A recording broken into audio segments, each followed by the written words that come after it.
तो आप आज का सुबह का सत्र में हम लोग श्रीमद् भागवतम का पहले स्कंद 8वें अध्याय इसके श्लोक संख्या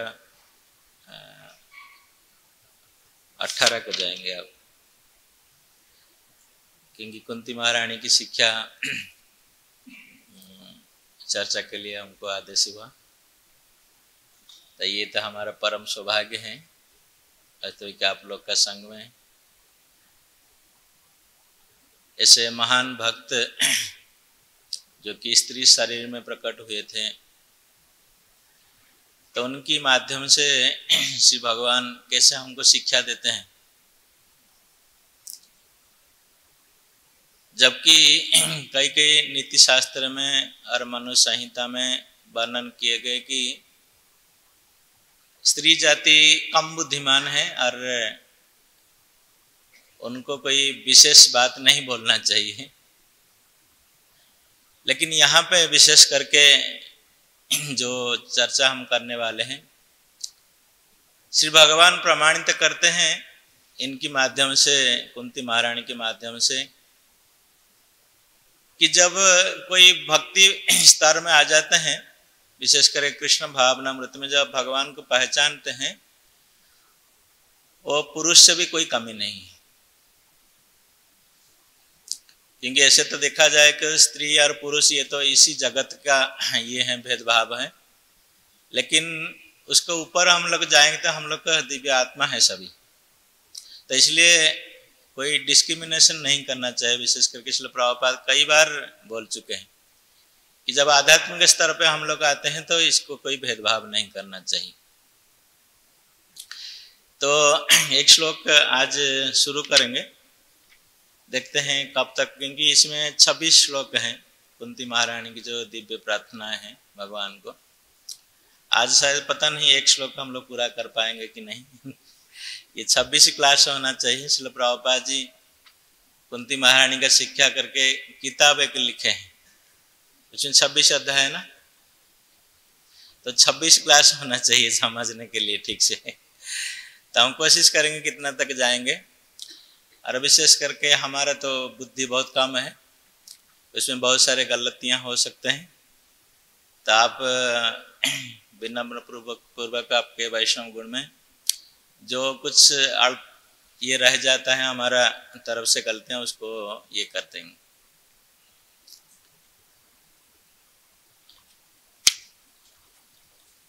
तो 18 नंबर श्लोक हम लोग आज पाठ करेंगे, तो उसकी बाद फिर चर्चा करेंगे हम। कुंती उवाच नमस्ते पुरुषं तत्त्वं ईश्वरं प्रकृतेः परम् अलक्ष्यं सर्वभूतानां अन्तर्बहिरवस्थितम्। कुंती उवाच नमस्ते पुरुषं तत्त्वम् ईश्वरं प्रकृतेः परम् अलक्ष्यं सर्वभूतानां अन्तर्बहिरवस्थितम्।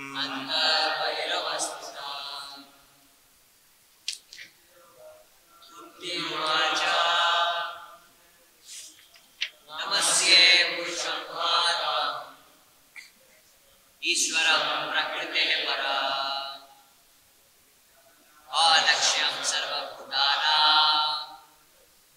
अन्तर्बहिरवस्थितम्।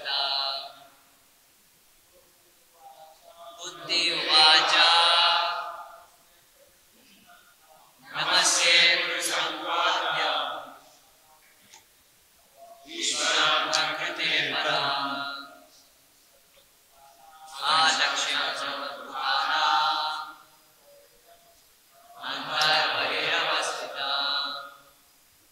माताएं। कुंती उवाच नमस्ते पुरुषं तत्त्वम् ईश्वरं प्रकृतेः परम् अलक्ष्यं सर्वभूतानां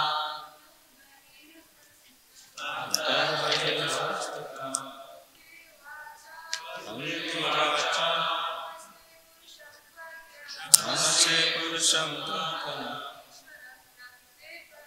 ईश्वरं प्रकृतेः परम् अलक्ष्यं सर्वभूतानां अन्तर्बहिरवस्थितम्। कुंती उवाच श्रीमती कुंती देवी ने कहा, नमस्ते, मेरे नमस्कार हैं। पुरुषम, परम पुरुष को, त्वा, आप, आद्यम, मूल, ईश्वरम, नियंता, प्रकृते है भौतिक ब्रह्मांडों के परम परे अलक्ष्यम उद्देश्य सर्व समस्त भूतनाम जीवों के अंतः भीतर बहि बाहर अवस्थितम स्थित। श्रीमती कुंती देवी ने कहा कि हे कृष्ण, मैं आपको नमस्कार करती हूँ, क्योंकि आप ही आदि पुरुष हैं और इस भौतिक जगत के गुणों से निर्लिप्त रहते हैं। आप समस्त वस्तुओं के भीतर तथा बाहर स्थित रहते हुए भी सब के लिए अदृश्य हैं। इसलिए प्रभुपाद अपने तात्पर्य में समझाते हैं कि श्रीमती कुंती देवी को भली भांति ज्ञान था कि कृष्ण आदि भगवान हैं, भले ही वे अनेक उनके भतीजे लगते थे।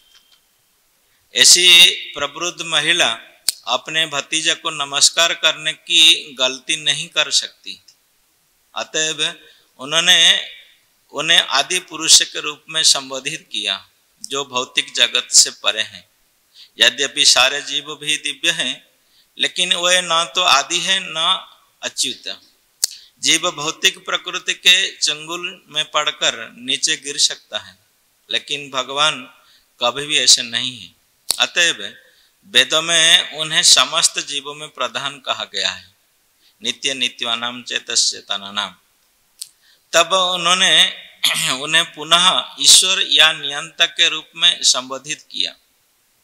जीव या चंद्र तथा सूर्य जैसे देवता भी कुछ हद तक ईश्वर हैं, लेकिन इनमें से कोई भी परमेश्वर अथवा परम नियंता नहीं है। वही परमेश्वर या नियंता है। वे अंतः तथा बाह्य दोनों में विद्यमान रहते हैं।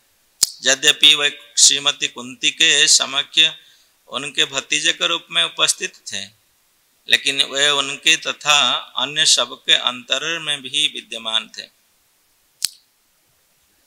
तो श्रीमद् भगवत गीता 15 और 15 श्लोक में कहा गया कि भगवान कहते हैं कि प्रत्येक जीव के हृदय में मैं स्थित हूँ और मुझसे उन्हें स्मृति विस्मृति ज्ञान इत्यादि हैं। समस्त वेदों के द्वारा जानने योग्य मैं ही हूँ, क्योंकि मैं वेदों का संकलन करता तथा वेदांत को पढ़ाने वाला हूँ। रानी कुंती पुष्टि करती है कि यद्यपि भगवान समस्त जीवों के भीतर तथा बाहर हैं, तो भी वे अदृश्य हैं। कहने का भाव यह है कि भगवान सामान्य व्यक्ति के लिए पहली तुल्य है, लेकिन महारानी कुंती ने साक्षात अनुभव किया कि भगवान कृष्ण उनके समक्ष उपस्थित हैं। फिर भी उत्तरा के गर्भ में प्रविष्ट होकर उन्होंने अश्वत्थामा के ब्रह्मास्त्र से भ्रूण की रक्षा की। वह स्वयं असमंजस में थी कि कृष्ण सर्वव्यापी है या स्थानीय है।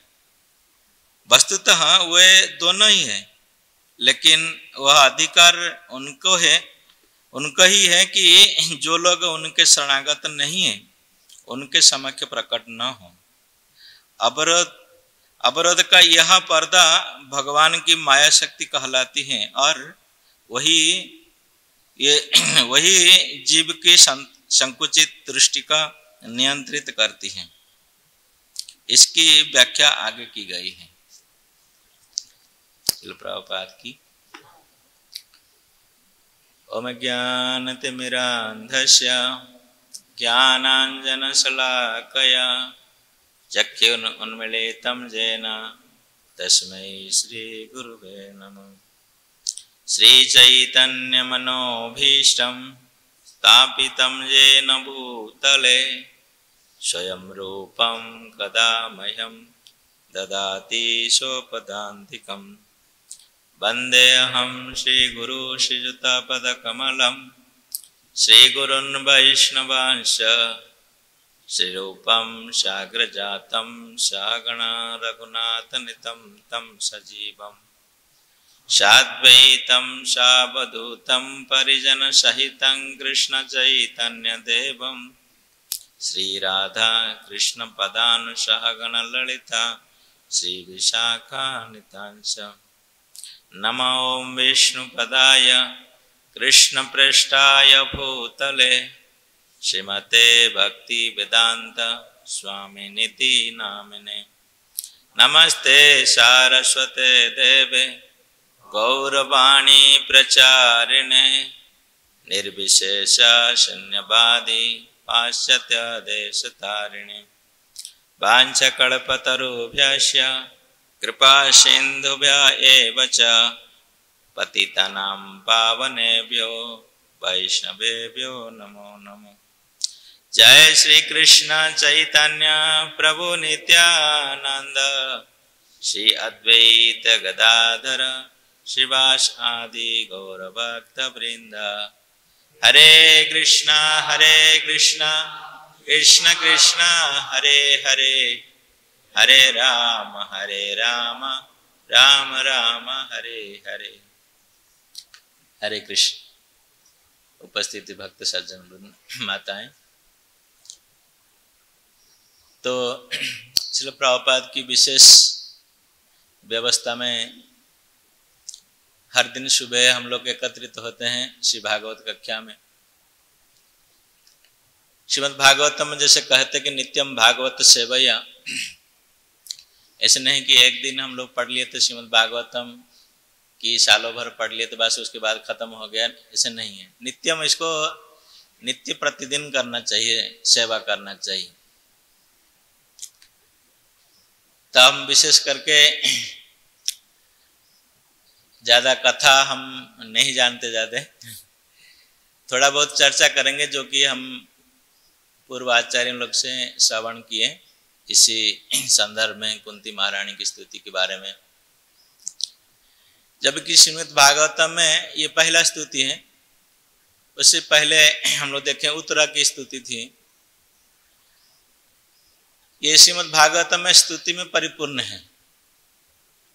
स्तुति क्यों दिया गया इसमें? क्योंकि स्तुति नवदा भक्ति में एक अंग है,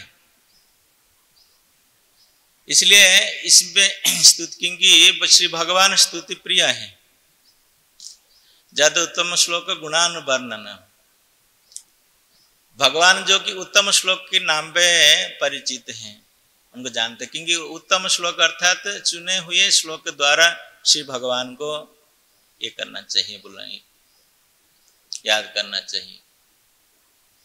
तो इसलिए स्तुति पूरे श्रीमद् भागवत हम देखते हैं भरे हैं स्तुति, क्योंकि ये जो बद्ध जीव है हम लोग इस संसार में रहते हैं, और कोई साधु गुरु का महात्म्य, उनकी बड़ी कृपा वशतः, उनकी अहेतुकी कृपा में हम लोग को इसी भगवत भक्ति मार्ग में आते हैं, भक्ति जाजन करते हैं और जाजन के लिए कोशिश भी करते हैं।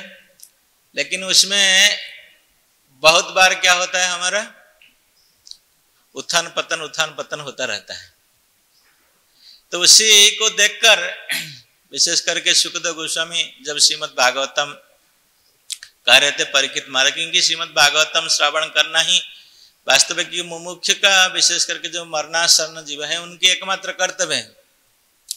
लेकिन उसी श्रीमद् भागवतम में जब श्री भगवान की विशेष गुणगान किए गए, तो भगवान के गुणगान परिपूर्ण होगा तब जब उनकी भक्तों की गुणगान होगा, नहीं तो भगवान अधूरे हैं, भक्तों के बिना भगवान के अधूरे। तो यहाँ ये भागवतम पहला संग शुरू हुआ इन भक्तों का गुणगान से, क्योंकि उसी समय विशेष करके परीक्षित महाराज जब सुन रहे थे, उसी समय मतलब सद्य घटना वही था, ब्रेकिंग न्यूज था उस टाइम में। क्या है, ये पांडवों की बात ये था, उनके सामने वही पांडव ही परम भक्त के रूप में विराजमान थे उसी समय। तो उनके बारे में तो आप लोग महाभारत आजकल टीवी सीरियल में सुने हुए हैं, कथा बहुत सारे हैं। पांडव लोग ने कैसे इसी धराधाम में प्रकट हुए हैं, महारानी कुंती ने कैसे दुर्वासा मुनि का कृपा से प्राप्त हुए थे 5 पांडवों को,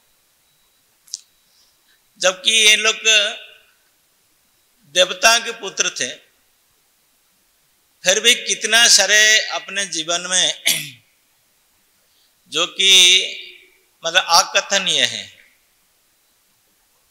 इतने सारे कष्ट सहे। और कहा जाता है कि भगवान के परम भक्त थे। अरे भगवान के परम भक्त जब इतने सारे कष्ट सहेंगे तो कौन भक्ति करेगा, बताइए तो। इसको कोई सुनेगा तो भक्ति करेगा थोड़ी। लोग तो इसलिए कहते कि कृष्ण को भजन करने से गरीब हो जाएंगे लोग, भजन मत कीजिए। लेकिन भगवान साबित करते हैं। युधिष्ठिर महाराज पूछते थे महाभारत युद्ध के बाद,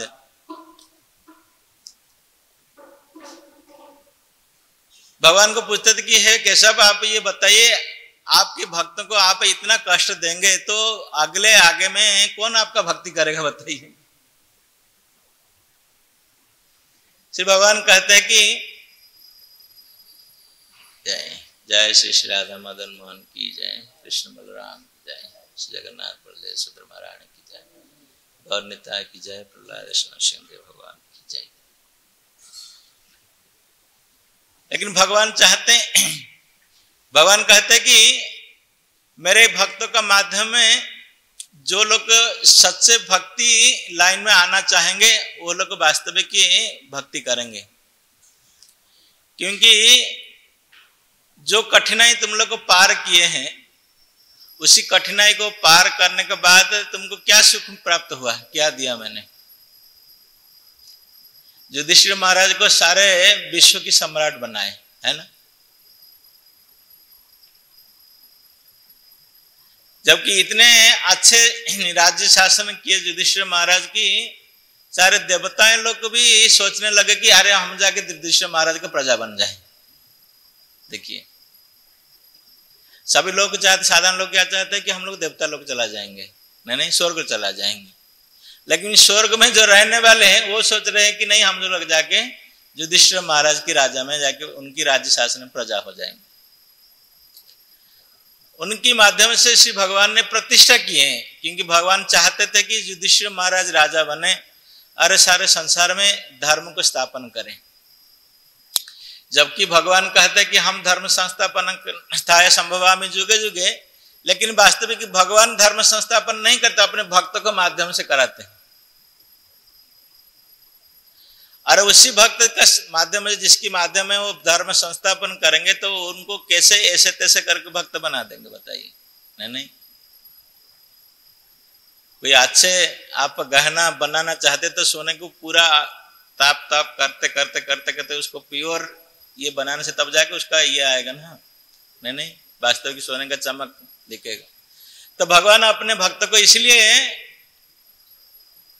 बहुत प्रकार के कष्ट देते हैं, और कष्ट खाली नहीं देते हैं, कष्ट को सहने के लिए शक्ति सामर्थ्य भी देते हैं। ये भगवान की विशेषता है। भगवान का भक्ति का यही महत्व है विशेष। नहीं तो भगवान के भक्त कुंती महारानी जैसे आगे हम लोग देखेंगे क्यों मांगते थे कि हम आपको बार बार हमें दुखी आप दीजिए। इसे कोई आके पूछता है कि भगवान को हमको दुख दे दीजिए। यहाँ से कई सारे लोग दर्शनार्थी आते हैं, वो तो लिस्ट बना के लेके आते हैं क्या क्या मांगना है उनसे जाके। नहीं, लेकिन उसमें एक चीज एब्सेंट है कि दुख न दीजिए, ये नहीं होता है उस लिस्ट में। दुख को छोड़ के बाकी सब जितने सारे हैं वो सब हमको दे दीजिए। लेकिन कुंती महारानी जैसे भगवान के भक्त ये चाहते कि हमको दुख दीजिए, बार बार आप दुख दीजिए। तो इन कुंती महारानी ने बचपन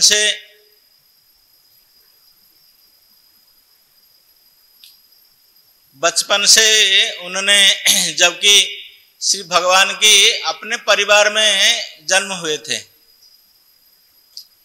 और भगवान की विशेष व्यवस्था से उन्होंने अपने भक्तों का माता बनी। उनकी जो विशेष ये थे कि कुंती महारानी बचपन से ही जानती थी कि कृष्ण भगवान ने अपने भाई के पुत्र के रूप में प्रकट हुए वहां पे, तो वही वास्तविक साक्षात परमेश्वर भगवान है।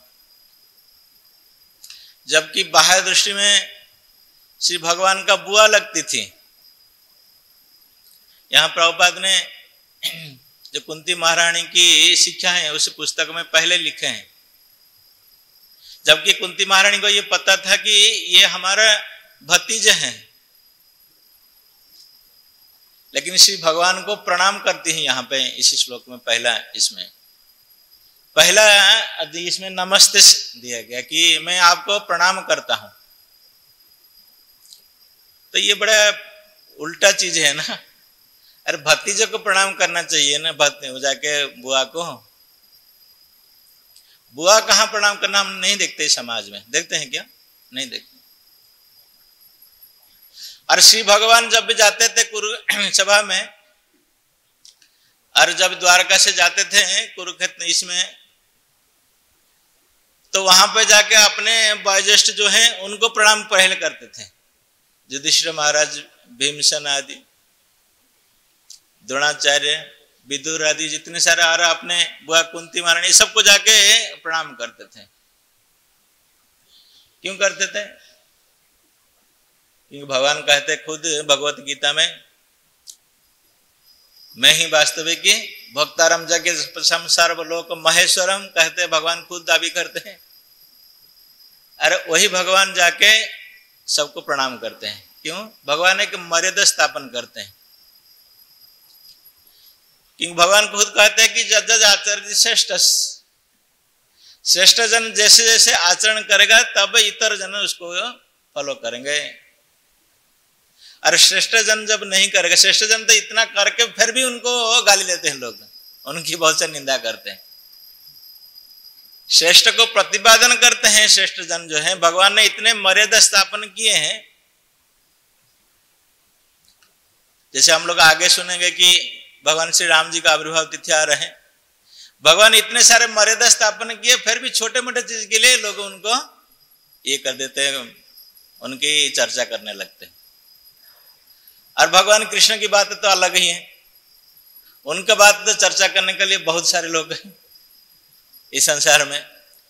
लेकिन जो अच्छा चीज भगवान करते, जो मर्यादा स्थापन, उसको नहीं देखते। तो श्री भगवान उनके भक्तों का माध्यम से ये प्रतिष्ठा करना चाहते हैं कि वास्तविक कि उनको कैसे हम जान सकते हैं। जब इस श्लोक में अंत में दिए गए थे कि अंतर्बहित जो भी आप उपस्थित है, फिर भी अलक्ष्य हैं आप नहीं दिखते साधारण आंखें में। क्यों नहीं दिखते हैं? क्योंकि इसी प्रकार का विचारधारा कोई अपने अंदर में घुसा देगा तो उसको कैसे दिखाई देंगे? जबकि भगवान अंतर्बही उपस्थित हैं, क्योंकि एक सत्य घटना घटा था ये से आलोचना पहले, जो कि प्रभुपाद चर्चा किया अपने भावार्थ में। श्री भगवान द्वारका जाने के लिए तैयारी हो गए थे, क्योंकि बहुत दिन महाभारत युद्ध के उपरांत भगवान ने रह गए, क्योंकि पांडव लोग जबकि भगवान निकलते थे जाने के लिए, वो आग्रह करते थे रहने के लिए, कुछ दिन आप रह जाइए, आप रह जाइए। तो भगवान उनकी बात नहीं टाल पाते थे, रह गए हैं वहां पे। और भगवान भी ये चाहते थे कि महाभारत युद्ध में बहुत सारे लोग दुखी बने, विशेष करके जबकि पांडव लोग विजय प्राप्त हुए। हम लोग देखें कि आगे पढ़ेंगे कि फिर भी पांडव लोग को विजय जो उल्लास मनाना चाहिए विजय के, ये नहीं कर पाए, क्योंकि उनको जो विजय प्राप्त हुआ किसी को मारकर, अपने सगे संबंधी, अपने भाइयों को मारकर। युधिष्ठिर महाराज कहते थे, आगे हम लोग देखें। तो इसलिए भगवान कुछ दिन रह गए, कृष्ण रह गए वहां पे, क्योंकि सबको सांत्वना देने के लिए। और भीष्म पितामह की भी था, भगवान की विशेष कृपा करने के लिए। भगवान जानते थे कि ऐसे भीष्म पितामह की उनकी भी शरीर त्याग करना है, तो इसलिए रहना चाहिए। तो ऐसे ऐसे करके भगवान कई महीना रह गए वहां पे। अभी सब रहने के बाद भगवान निश्चित किए कि द्वारका अभी जाना है। तो द्वारका जाने के लिए भगवान ने क्या किए, अपने रथ पर सवार किए और लगभग जाने के लिए तैयार हो गए थे। सबको विदाई दे दिए थे। भगवान जो बड़े है उनको प्रणाम किए, जिसको जो समाज करने उनको आलिंगन किए, और जो छोटे हैं उनसे खुद ग्रहण किए। तो ऐसे करके सबको भगवान ने ये करके अपने रथ पर आरूढ़ हो गए जाने के लिए। तो उसी समय क्या हुआ था कि उत्तरायण उस समय में आके भगवान से बहुत जोर से प्रार्थना की, पाही पाही महाबाहु। तो श्री भगवान जब देखे कि उत्तरा की ऐसे अवस्था है, उनको तो तुरंत ही जान पड़ गया कि इनकी क्या प्रॉब्लम है। लेकिन भगवान का एक विशेष ये गुण है, भगवान अपने भक्त का मुख से उनका प्रॉब्लम सुनना चाहते हैं, क्योंकि जब तक वो नहीं सुनाएंगे तब तक वो समाधान नहीं करेंगे भगवान। सभी लीला में हम लोग देखते हैं, जैसे द्रौपदी की इतने भारी सभा में ये पड़ा, फिर भी जब तक वो खुद नहीं बोले कि नहीं आप ही रक्षा कीजिए अभी, तब तक जाएगा, नहीं तो भगवान वहीं पे खड़ा होकर मुस्कुराते थे।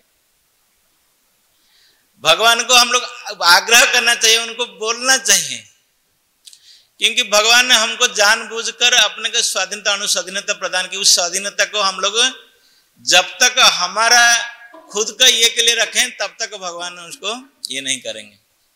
जब उसी स्वाधीनता को भगवान के स्वाधीनता से ये करेंगे तब तक जाके भगवान बोले ठीक है अभी ठीक हो गए, अभी कोई ये नहीं है। भगवान तब तक इंतजार करते हैं। तो उत्तरा ने स्पष्ट बोल दी कि ऐसे ऐसे ब्रह्मास्त्र जो के अस्त्र आके हमारा गर्भ को दहन करने वाले हैं, और हम तो चाहते हैं कि हम खुद इसमें प्राण त्याग दे, लेकिन हमारा गर्भ में जो बच्चे हैं आप उनको कृपया सुरक्षा दीजिए। वहां भगवान कह सकते थे कि आपके 5 ससुर हैं, नहीं, जो कि महाधनुर्धर अभी अभी विजय प्राप्त हुई इतने बड़े घोर युद्ध से, उनको क्यों नहीं जाके आप शरण लेते हैं। उत्तरा वहां पे एक सिद्धांत बोलती है कि मेरे दृष्टि से मैं ये देखता हूं कि इसी संसार में कोई भी नहीं है आपके अलावा इस सुरक्षा देने के लिए। पश्यामि नान्यत्र, और कोई भी नहीं है। मैं नहीं देखती हूं कि ऐसी संसार में आपके अलावा और कोई हमको सुरक्षा कर सकता है, इस जो विपद अभी हमारा ऊपर पड़ा है।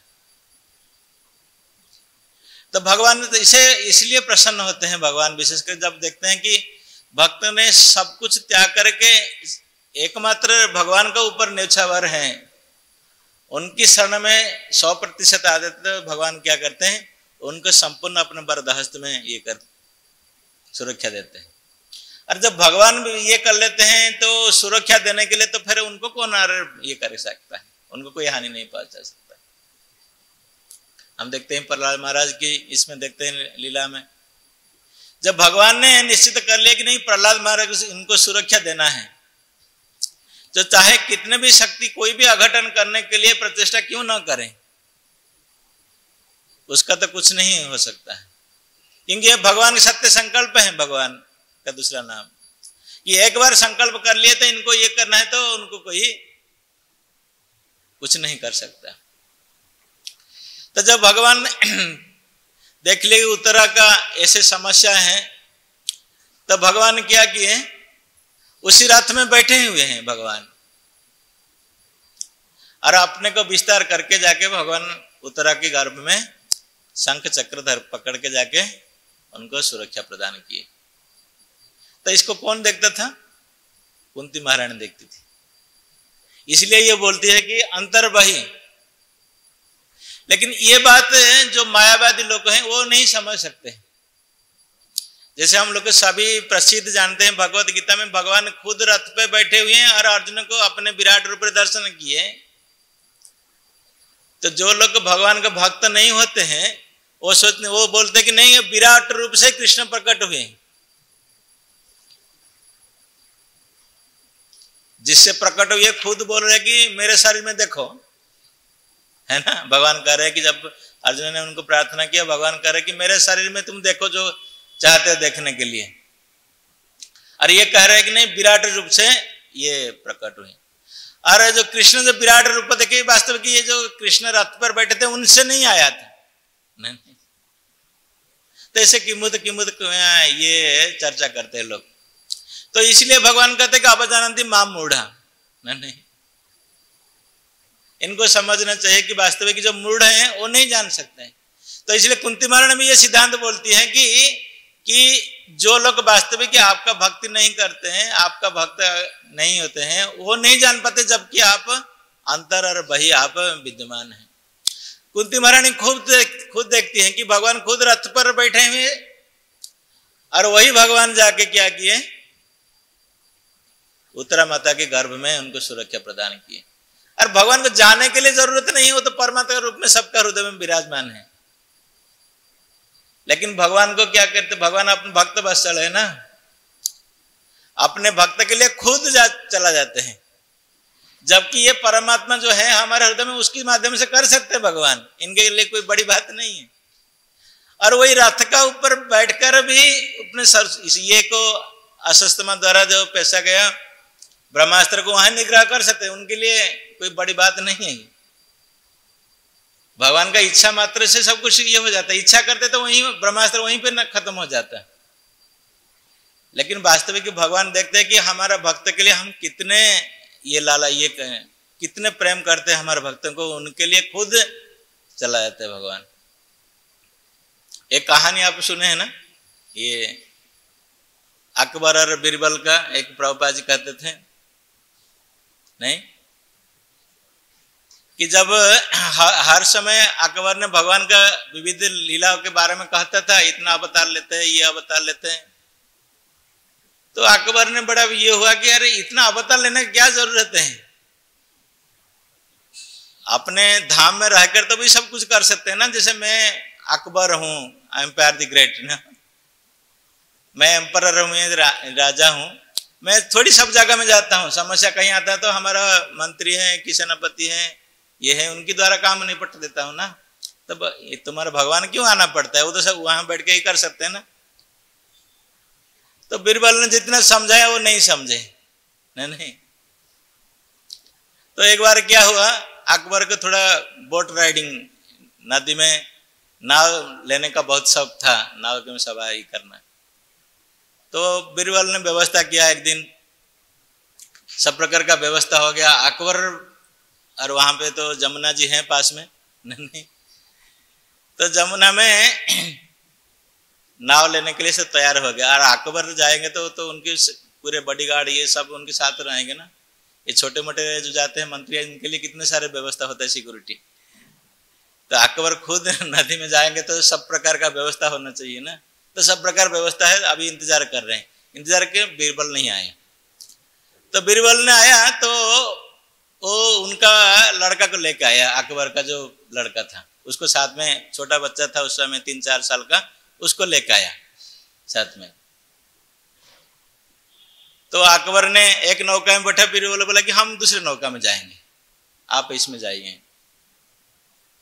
तो दोनों नौका साथ साथ जा रहे हैं और बाकी सभी लोग सुरक्षा बल में जा रहे हैं ये करके। और जैसे आधा जमुना में वो लोग पहुंचे, बीरबल ने क्या किया, अकबर का जो बच्चा था उसको नदी में फेंक दिया, है ना। और ज्यों फेंक दिया, अकबर ने तुरंत कूद पड़ा नदी में, जमुना में। और नदी में कूद पड़ा, देखा तो वास्तविक उनका बच्चा नहीं था, वो पुतला था।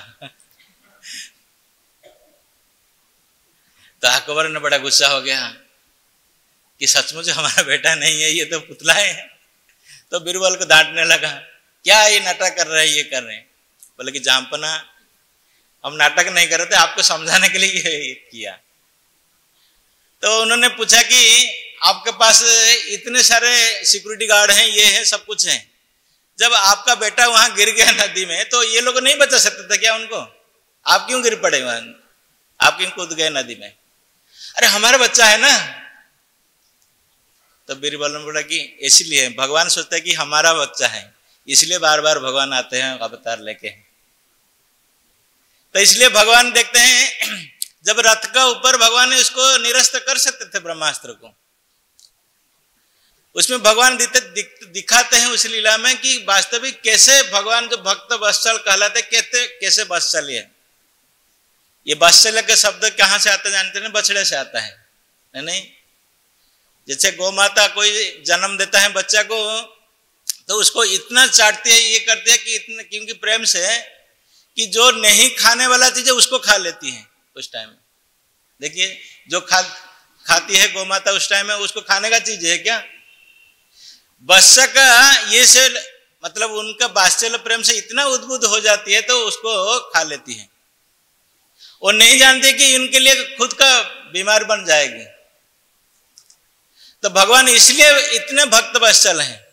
तो इसलिए खुद क्या किए भगवान अपने को फिर विस्तार किए और शंख चक्र लेके। भगवान का खुद इतना शक्तिशाली नहीं है कि ये लेना क्या जरूरत है, उनको शंख चक्र धारण करना क्या जरूरी है। नहीं, भगवान वास्तविक ये दिखाना चाहते कि मैं जो कहा हूं भगवत गीता में, न में भक्त प्रणिष्यन्ति, मेरे भक्त का किसी भी हालत में विनाश नहीं हो सकता। और इसको साधारण लोग कोई उसको ये करे ना करे, उसको विश्वास नहीं करे, इसलिए हम ये लेके चल जाते हैं, आयुध लेके चला जाते हैं। कोई क्यों बोलेगा अरे बिना ये आयुध से कैसे चला जाता है आदमी, क्या सुरक्षा देगा ये? नहीं, ये बाहर लोग को दिखाने के लिए हम लेके जाते हैं। तो यही वास्तविक भगवान का विशेष भक्त वत्सल का गुण है कि भगवान जैसे भक्त वत्सल और इसी संसार में जितने सारे हमारा वात्सल्य प्रेम में कि किस वही करते, वो नहीं कर पाते इतना प्रेम। भगवान जितना प्रेम करते हैं अपने भक्त को, तो उसी लीला में भगवान दिखाते हैं कि वास्तविक कितना वो अपने भक्त के लिए प्रेम करते हैं, कितना तो कुंती महारानी ये साक्षात देखती है कि कुंती महारानी एक बार भी वहां वृंदावन गई थी। जब हम कार्तिक महीना में दामोदर लीला मनाते हैं ना, तो उसी समय दीपावली का समय था, उसी समय कुंती महारानी भी देखती थी वहां पे, ये कृष्ण का बाल्य लीला देखती थी वहां पे जाके। क्योंकि उनको तो खुद पता है कि भगवान की कृपा से ये कुंती महारानी को पहले से ही मालूम था कि ये जसोदा माता का घर में जो बच्चा पैदा हुआ है ये स्वयं परम पुरुष भगवान है। क्योंकि वो देखती थी कि परम पुरुष भगवान जो है उनको गोपी ने, जो जसोदा माता ने उनको पीटने के लिए लाठी छड़ी रह के भाग रही है और रस्सी पकड़ रही है उनको बांधने के लिए। कितना इनकी ये है, इसका दिमाग ही मारा गया ये कुंती महारानी। ये कुंती महारानी तो देख रही लेकिन जसोदा माता नहीं देख पा रही। तो इसलिए यहाँ जब भगवान खुद को विस्तार करके उत्तरा माता के गर्भ में प्रवेश करते हैं जाके और उनको सुरक्षा देते हैं, तो कुंती महारानी इसको देखती हैं। तो इसलिए देख के जब संपूर्ण रूप में सुरक्षित हो गए उत्तरा और भगवान फिर द्वारका के लिए प्रस्थान के लिए तैयार हो गए, तो कुंती महारानी सामने आके रथ को रुकती है फिर। क्योंकि जो अभी अभी सद्य घटना हुआ उसको कैसे भगवान को ये करना चाहती है कुंती महारानी। क्योंकि कुंती महारानी ने जानती है कि वास्तविक उनके जीवन में जो कुछ जितने सारे इतने भयावह सब विपत्ति आया और किसके माध्यम से ये सभी सुरक्षित हुए। कभी कभी पांडव जो क्योंकि भक्त हैं वो लोग, कभी कभी किसी किसी लीला में हम लोग महाभारत में आदि दूसरे पुराण में हम लोग देखते हैं, वहां पे वर्णन किए गए कि ये पांडव जो दूसरे हैं ये भूल जाते थे कभी कभी कृष्ण भगवान कृष्ण के द्वारा हम लोग सुरक्षित थे। क्योंकि जीव होने के नाते वो दिखाना चाहते वास्तविक कि हम कैसे अपने क्रिया द्वारा और अपने बुद्धि बल और ये द्वारा हम सोचते नहीं हम ही कुछ किए हैं। ऐसे कई सारी लीला में हम लोग देखते हैं ये महाभारत में। कभी कभी भीम सोचता है कि नहीं हम ही उनको सब वध कर दिए।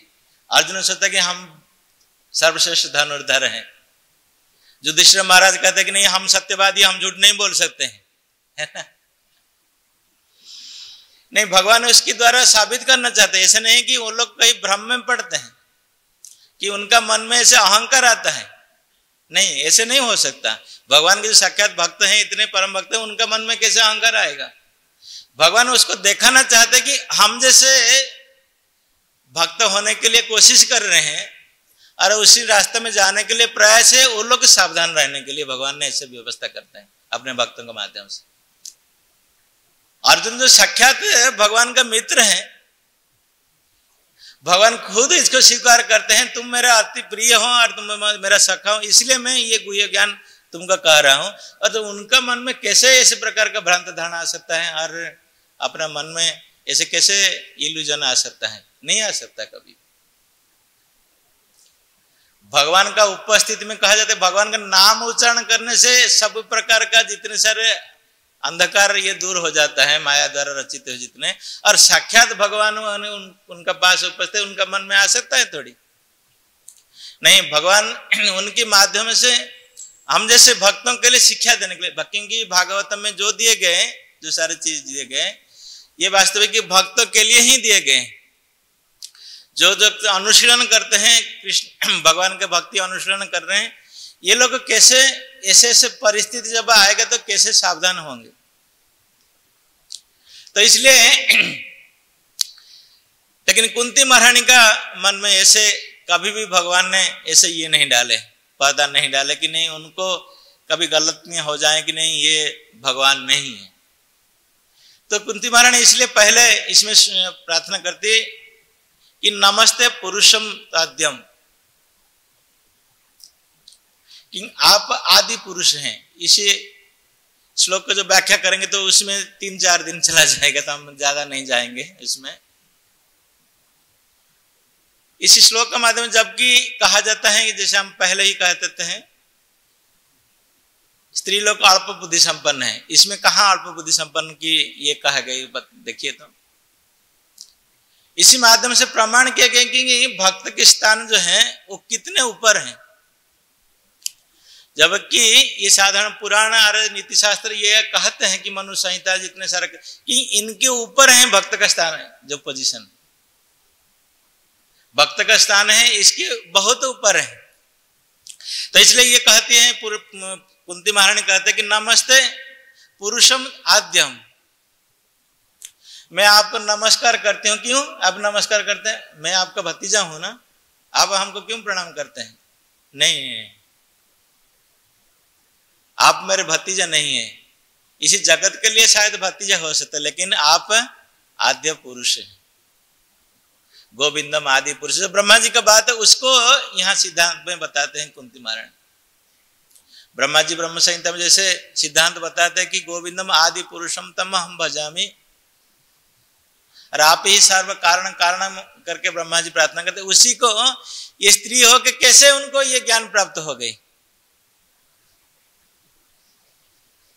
हम लोग को पहले से श्रीमद् भागवतम में देखते हैं कि व्यासदेव ने जितने सारे वेद वेदांत रचना किए थे, और फिर बाद में अलग से महाभारत आदि दूसरे पुराण इसके लिए बनाए कि स्त्री लोग अल्प बुद्धि संपन्न, इनके लिए बताए, इनके लिए वर्णन किए। फिर लेकिन ऐसे जो स्त्री हैं, और उनको कैसे मालूम पड़े कि नहीं यही आदि पुरुष हैं, इनके पहले और कोई जन्म नहीं हुए।